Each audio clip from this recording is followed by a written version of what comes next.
ஒன்றிணையும் OPS Sasikala மகிழ்ச்சியில் ஆதரவாளர்கள். நண்பர்கள், நம்ம போடக்கூடிய வீடியோக்கள் உங்களுக்கு பிடிச்சிருக்கு அப்படின்னா நம்ம சேனலை சப்ஸ்கிரைப் பண்ணிருங்க. ஒரு காலத்திலே அதிமுகவிலே மிகப்பெரிய ஒரு சக்திகளாக இருந்தவர்கள் தான் ஓபிஎஸ் மற்றும் சசிகலா அம்மையார், டிடிவி தினகரன் போன்ற நபர்கள்லாம். ஆனால் இன்று எடப்பாடி பழனிசாமியால் அனைவருமே பார்த்தீங்க அப்படின்னா வெளியேற்றப்பட்டிருக்காங்க. அப்படி வெளியேற்றப்பட்ட பின்புமே இதுவரைக்குமே அதிமுகவிலே நாங்கள் இருக்கிறோம், அதிமுகவில் தான் நாங்கள் தான் உண்மையான அதிமுக அப்படின்னு சொல்லிக்கொண்டு ஓபிஎஸ் ஆகட்டும் நமது சசிகலா அம்மையார் ஆகட்டும் இருவருமே போராடி கொண்டுதான் இருக்கிறாங்க. ஆனா இருவருமே இன்று வரைக்குமே தனிப்பட்ட முறையிலே எந்த விதமான கட்சியுமே ஆரம்பிக்க. நமது டிடிவி தினகரன் கூட அம்மா மக்கள் முன்னேற்ற கழகம் அப்படிங்கிற கட்சியை ஆரம்பித்து விட்டார்.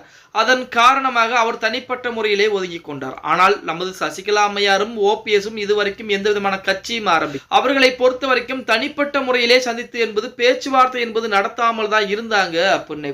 ஆனால் மிக விரைவாகவே, அதாவது அடுத்து ஒரு வார காலத்திற்குள்ளாகவே ஓபிஎஸ் சசிகலா இருவருமே ஒன்று சேர்ந்து தனிப்பட்ட முறையிலே பேச்சுவார்த்தையை எடுத்து என்பது ஒரே அணியாக மாறப்போகிறார்கள் அப்படிங்கிற செய்திகள் என்பது வெளியாகி இப்ப அதிமுகவில் ஓபிஎஸ் மற்றும் சசிகலா அவர்கள் இருவரும் வருவார்களா அப்படிங்கிறது மிகப்பெரிய ஒரு கேள்வி. ஆனால் தென் மாவட்டங்களை பொறுத்த வரைக்கும் ஓபிஎஸ் சசிகலாவிற்கு மிகப்பெரிய ஆதரவுகள் என்பது இன்று வரைக்குமே இருந்து தென் மாவட்டங்களிலே 25 தொகுதிகளுடைய வெற்றி தோல்வியை தீர்மானிக்கக்கூடிய சக்திகள் இந்த இருவருமே இருக்கிறாங்க அப்படின்னு.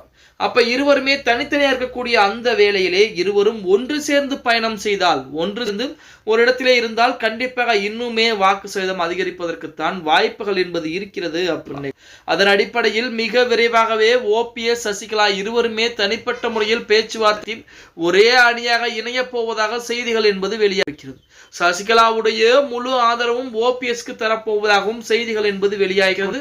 அப்போ ஓபிஎஸ் பாஜக கூட்டணியில் இருக்கிறார். அப்போ சசிகலாவும் பாஜக கூட்டணியில் இருப்பதற்கு அதிகப்படியான வாய்ப்புகளும், அதே போல ஓபிஎஸ் எத்தனை தொகுதியில் ஒதுக்கப்படுகிறதோ அந்தந்த தொகுதிகளில் சசிகலா அம்மையாருக்கும் வாய்ப்புகள் என்பது கொடுப்பதற்கு அதிகப்படியான வாய்ப்புகள் என்பது இருக்கிறது அப்படிங்கிற மாதிரி செய்திகள் என்பது வெளியாகி.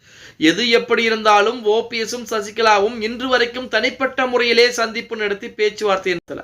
ஆனால் வரக்கூடிய நாட்களிலே மிக விரைவாகவே சந்திப்பு நடத்தி பேச்சுவார்த்தை என்பது பேச்சுவார்த்தையின் மூலம் இருவரும் ஒரே அணியாக செயல்பட போகிறார்கள் அப்படிங்கிற செய்திகள் என்பது வெளியாகி ஓபிஎஸ் தரப்பினர் மத்தியில் மிகப்பெரிய ஒரு மகிழ்ச்சியாக இருக்கிறது அப்படின்னு. இருவருமே இரண்டு வேறு திசைகளில் ஒரே இடத்தை நோக்கி பயணம் செஞ்சாங்க. ஆனா இருவருமே ஒரே இடத்தை நோக்கி ஒரே திசையில் பயணம் செய்ய போகிறார்கள் அப்படிங்கிற தகவல் என்பது வெளியாகி கொண்டுதான் இருக்கிறது. ஓகே गाइस, வீடியோ பிடிச்சிருந்தா மறக்காம லைக் பண்ணி விட்டுருங்க.